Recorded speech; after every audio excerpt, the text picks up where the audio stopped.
Our father never ever suggested to any of us that we come into the business. And yet it was always assumed that we would come into the business. So we were brought up without any pressure to do it, but without any thought, I think, on the part of any of us that we would do anything but go into the business.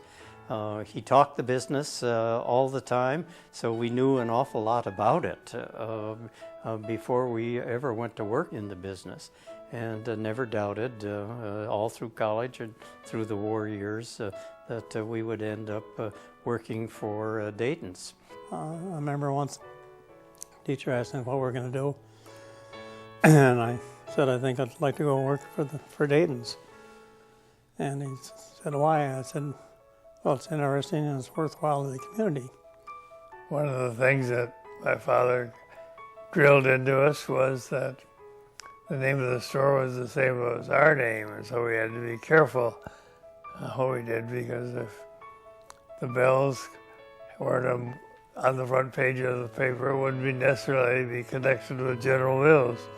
But if a Dayton was on the front page of the paper, it would be definitely connected with the store. And so we were brought up to be careful, and I think we were. Daddy was a loving, stern guy. He gave you a lot of rope. If you went too far, he snapped it back kind of hard. My mother was very much the counterpart of my father. She was the boss of the house, but he was the boss of the family. She deferred to him. She made his life very easy for him. He came home in the evening from a long day at work, and she would always answer the phone, so he didn't have to answer the phone. He would do his briefcase and read the Wall Street Journal and go to bed at a pretty early hour. She was wonderful with her 5 sons, and we all adored her.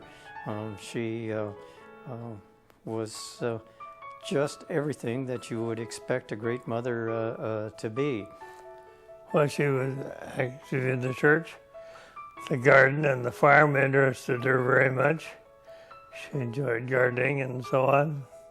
My mother decided they wanted a place to raise the 5 boys, and so they bought Rose Farm in 1926.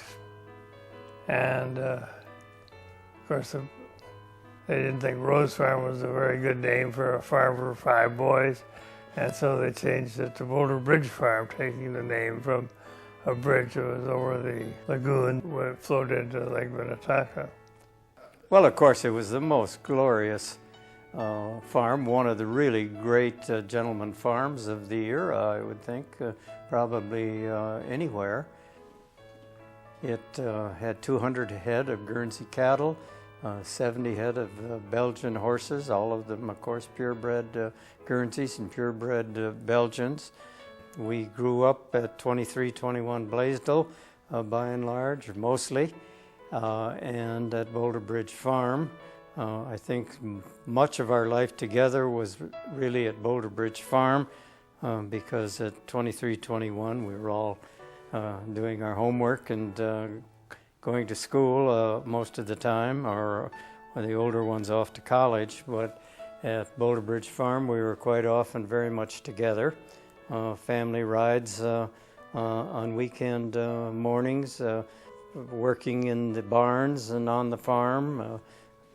The younger boys had Shetland ponies and a lumber wagon, and we did lots of so-called work around the farm with that. We went into the fields and hauled corn back to the silos in the fall when they were harvesting the corn, and right alongside of all the men with the big hay wagons or wagons that they loaded the corn stalks onto.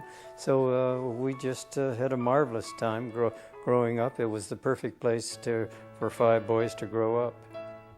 Going to the farm for the summer was really the most fun. We'd go out the 1st of April and come in the 1st of October. Had a big sleeping porch. It was a wonderful place to play and grow up. There was a sign at the entrance of Boulder Bridge Farm, visitors welcome, Monday to Saturday. No one was welcome on Sunday there, but the farm was open to anyone. Farmers from Minnesota, North and South Dakota would come and look over the animals. My father had a policy of selling young purebred bulls to the farmers so that they could upgrade the quality of their own herds. And I think he did a great deal to increase the milk production and the quality of the milk, because Guernsey milk is very high quality, much higher quality than Holstein milk, and that was one of his policies. They did very well on the circuit, particularly with the cattle, winning many grand championships at all the state fairs that they went to, which included Iowa, Wisconsin, often Indiana, of course Minnesota. And then the national fairs, or the National Dairy Cattle Congress in Waterloo, Iowa. Each boy had a preference. He was either a horseman or a cowman. Don was a cowman, and he had his calf and went to the Hennepin County 4-H fair, and that's where he got polio. I was a horseman. Wally was a horseman. Kenny had his ponies. And Doug, I think, was a horseman too.